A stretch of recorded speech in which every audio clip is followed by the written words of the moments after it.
Good morning. Well, welcome everybody on this rainy Thursday, first day of the course. Thank you all for being here. Super excited to get this started. We have a great series of events going on the next several days, and want to congratulate you. Thank you all for being here, making a great choice, and also to all of our faculty that are here that you'll get a chance to interact with all day. So this is our 18th year, and just as a general introduction, it's hosted by UCSF and San Francisco General Hospital. San Francisco General Hospital is the only level 1 trauma center in the city, and it's the safety net hospital. We have a bit of a history. It was the first EMS system in the U.S. and among the first teaching institutions on the West Coast, and arguably this place and shock trauma were the first organized trauma systems. The Orthopedic Trauma Association, you'll see here we have 6 different past presidents of the Orthopedic Trauma Association. We've linked it with a little bit of information about the OTA. It's really been the lifeblood of our specialty, and we're happy to help support that collaboration. But the OTA was founded in this little Vietnamese restaurant directly across the street from Zuckerberg San Francisco General Hospital. And a small group of people, Ed Boville, who was the chief at the time, Mike Chapman, who was one of the junior faculty, he went on to start the first trauma fellowship, and Tim Bray, who's here later on, was his first fellow, and Tim went on at Davis to start his own fellowship. Ross Layton was one of his fellows. And so there's a long lifeline of collaboration between the OTA and our group. The OTA, prior to being the OTA, was Orthopedic Trauma Hospital Association. It was founded in 1983, and then when it was, the Academy allowed for subspecialty groups to be incorporated, the OTA was founded in 1985. Our Orthopedic Trauma Institute, which you'll see the logos for, was founded in February of 2009, so we just had our 15th anniversary. At this point, we have a very comprehensive group that we feel is contributing both to clinical care locally and regionally, as well as some of the intellectual property that's floating around in the orthopedic trauma world through a series of different things that we do, education, research, and outreach. And you'll see a variety of international guests that we have as well during this course. The orthopedic trauma group from our group extends now beyond Zuckerberg San Francisco General, so we cover 5 different facilities within the Bay Area. So our group is expanding. It's the largest group of orthopedic trauma fellowship trained surgeons in the United States. As I mentioned, with the course, this is one of our flagship events that we've had over the last 18 years. We initially started it to try to promote our group and get the word out, and now our main goal is to work and try to provide education as part of our mission.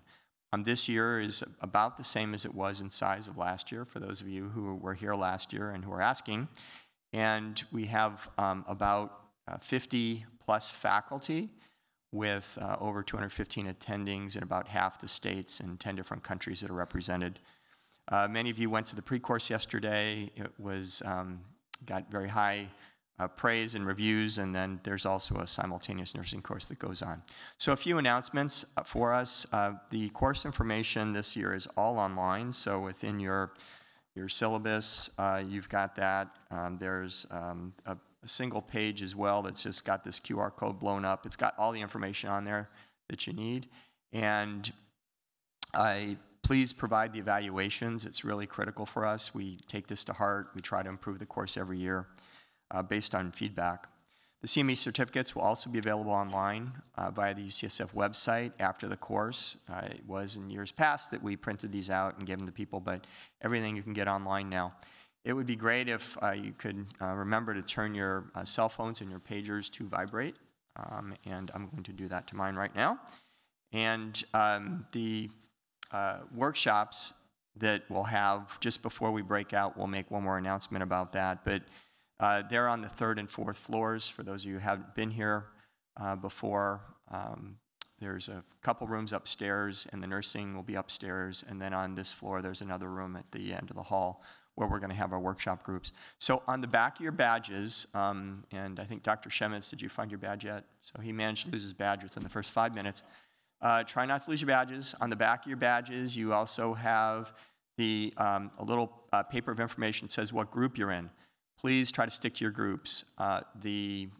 We don't want an unbalance between rooms as you're going from room to room. If you have a partner that you like to work with, you can also stick with that same person. It'll sort of facilitate communication and evening things out.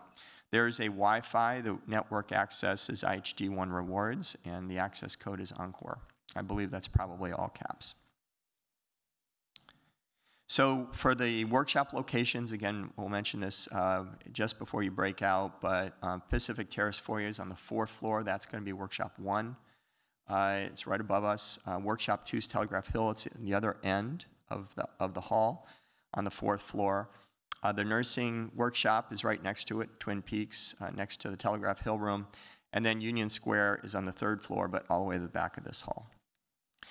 A few announcements. So please visit the vendors. It's really critical for the viability of this in any course to maintain a good relationship with the industry partners. They help defray the costs of what is otherwise an expensive meeting. If you can go to each one of those, there's stamps that you can get on your forms that will allow us to enter this into a raffle, and then we're going to have some prizes that are based on lab attendance as well as attendance at each of the different vendor stations. And so we'll have a couple of those. The prizes include an iPad, some wine, admission to the 24 and 25 meeting, hotel accommodations for 3 nights to be used over 2024 dates. So here, hotel voucher for $150. We'll have meals throughout the whole day, so you'll get well fed for breakfast and lunch. Tonight's a welcome reception. There's also food at that. It's super well attended, and probably the highlight for most people of the whole course. It'll be from 6:30 to 8 o'clock upstairs, right outside the Pacific foyer on the balcony. If it's raining, it'll all be covered, and we should be able to weather the weather. These are the acknowledgments for the commercial support, so the educational grants. This slide will rotate throughout the course. Please, again, visit their stations, and then these are the exhibitors that we have on the 3rd and 4th floors. Next year, we're trying to figure out ways to have the course change with the times.